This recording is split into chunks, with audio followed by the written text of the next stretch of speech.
trendsetter, I got style for you. Ain't seen you at the top, it's been a while for you. Big you up and they look down on you.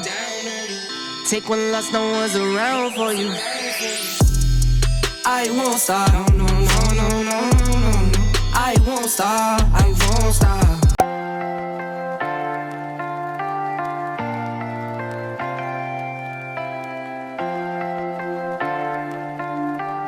Hey loves, it's Lavishly Britt, and this time I'm back with the best hair mask for all hair types. This hair mask can be catered to fit any and all of your hair needs. Dry hair, lack of definition, dull hair, hair loss, product buildup, no problem. But first, it's important to note that you should not use any metal utensils or bowls when making this mask. The main ingredient needed is bentonite clay. Due to its ability to produce an electrical charge when hydrated, this is why you do not use metal with it.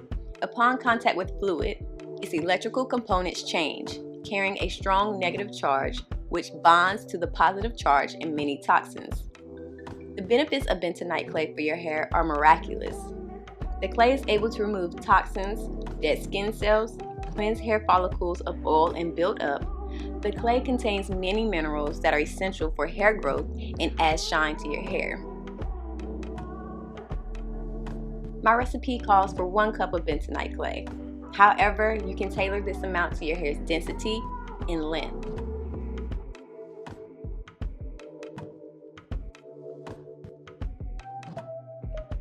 In addition to the bentonite clay, I like to add in activated charcoal. Like the clay, the activated charcoal rids your hair of toxins, relieves scalp conditions such as dandruff, redness, oily, and itchy scalps. For every cup of bentonite clay, I add 2 capsules of activated charcoal. These 2 dry ingredients make for a great scalp and hair detox while also being gentle enough to not disrupt your hair's natural moisture levels.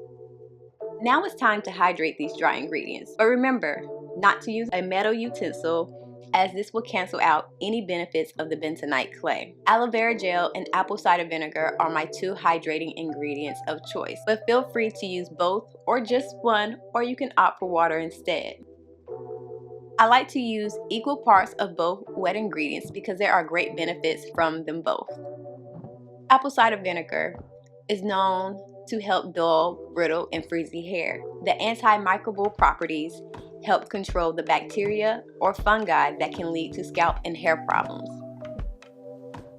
Aloe vera gel is known for being a great conditioner while also helping to repair dead skin cells on the scalp like the primary protein of your hair strands, keratin. Aloe vera has a similar chemical makeup, meaning it rejuvenates the hair with its own nutrients, giving it more elasticity and helps prevent breakage. In addition, aloe vera helps to promote hair growth and also carries antiviral and antibacterial properties while leaving your hair smooth and shiny. Do note that I create this in equal parts to make 3/4 of a cup. I choose to add less than the clay because I like my hair mask at a certain consistency. I will add more later if needed after the other ingredients. Now this is where I feel like you can get really creative and add the ingredients you need based on your hair and scalp's characteristics and needs. My first oil of choice is vitamin E oil. Because of its antioxidant properties, this oil is great for helping to repair damaged hair follicles by acting as a deep moisturizer for your hair, preventing tissue corrosion, and promoting blood circulation, which helps with healthy hair growth. This is great for anyone who suffers with breakage and brittle hair. My recipe calls for 3 milliliters of vitamin E oil.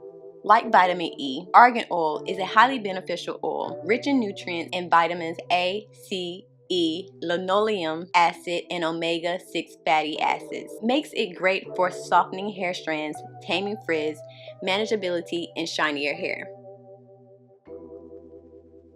My recipe calls for 1 teaspoon of argan oil, which is known to be very pricey. Avocado oil is one of my favorite oils. It happens to be one of the few oils that can actually penetrate the hair shaft and moisturize. It is highly recommended for people who have low porosity and or low density hair. This light oil, which is high in vitamin D, is crucial for the generation of new hair growth, while also carrying fats that strengthen the hair shaft and help prevent breakage, and also provides UV protection. I like to add 2 teaspoons of avocado oil. Jojoba oil has a similar makeup of the natural oils your body produces. Rich in vitamins and minerals such as vitamin C, B, E, copper, and zinc, helps to nourish and strengthen the hair strands while also helping treat dry scalp and dandruff issues. I like to add 2 teaspoons of jojoba oil. Grapeseed oil is great for people who suffer from hair loss. The antioxidant properties of this oil help block the production of DHT, a hormone that causes hair loss. This oil is also effective as a conditioner while also being able to lock in moisture, prevent frizz, split ends, and brittle hair. Also an effective oil at reducing dandruff because it is full of emollients and nutrients that can nurture the growth of healthy skin cells. I like to add in 2 teaspoons of grapeseed oil for this mixture. Sweet almond oil is a light oil and is ideal for those with low density. This oil helps improve scalp circulation, strengthen hair strands through its protein, fats, and vitamins, while also sealing in moisture and increasing the luster of hair. My recipe calls for 2 teaspoons of this oil. Black castor oil is a highly recommended oil. However, be careful as this is a heavy oil and can weigh your hair down. There are many benefits to using this oil in your hair care routine, such as its antibacterial, antifungal properties, fatty acids, protein, minerals, omega-6 and 9, and vitamin E, making it great for promoting stronger, smoother, and less frizzy hair. I like to add in 2 teaspoons of this oil.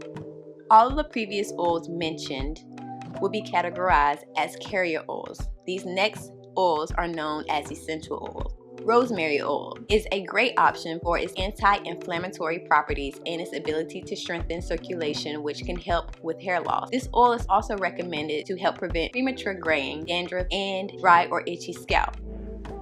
I like to add in approximately 10 drops of rosemary oil.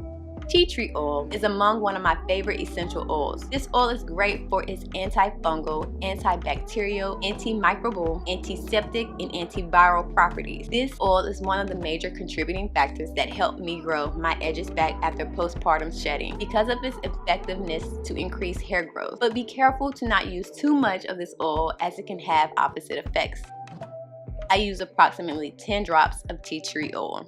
Peppermint oil, like tea tree oil, has many of the same benefits, and for that reason, it is one of my favorite essential oils too. It is known for its antimicrobial and anti-inflammatory properties while helping with hair loss due to its ability to increase circulation with its scalp stimulating sensation.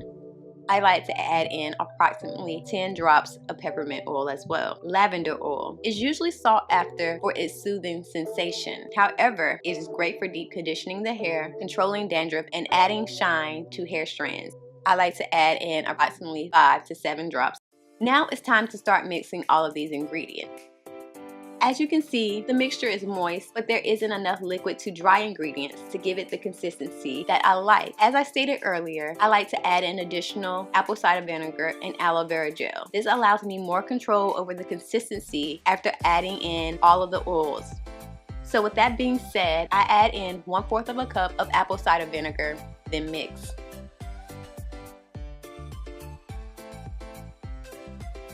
Followed up by an additional 1/4 of a cup of aloe vera gel, and then I mix it until it reaches the consistency which I like. A few minutes later, I would consider this the perfect consistency. It's not too thick or too runny, but feel free to tailor this to your liking. But let's talk about my hair. This mask for me takes my hair from ew to who's that girl.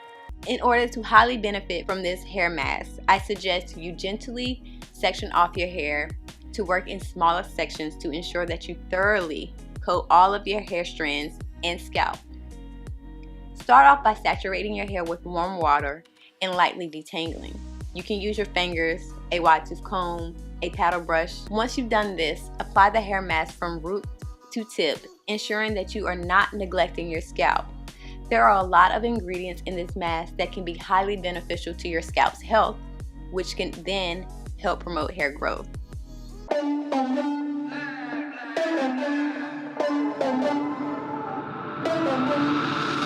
the record, I'm done trying to make y'all comfortable. For the record, you ain't trying to grow, then it's done for you. For the record, lab on me going all the way. For the record, ain't trying to link, no time to waste. For the record, for the record, for the record, for the record, for the record. Been a little too nice to y'all. Now I gotta up price on y'all. Snake eyes on dice for y'all. Shoulders on ice for y'all. So after about 20 to 30 minutes, the Aztec clay mask should be dry. So just hop back into the shower and rinse this out. Now it is pretty difficult to get this out of your hair. I'm not gonna lie, so make sure you get the water nice and warm and you take your time. If you have a handheld shower thingy, then I definitely suggest you use that, especially for your scalp, to ensure you get it out, because if you do not, your scalp will become irritated and itchy. So just a FYI. And I also do this clay mask at least once a month, but usually no more than twice. So I hope you all enjoyed this video. Be sure to share it, leave me a comment, like it, and as always, remember, you're popping, you're beautiful, and I love you. Bye.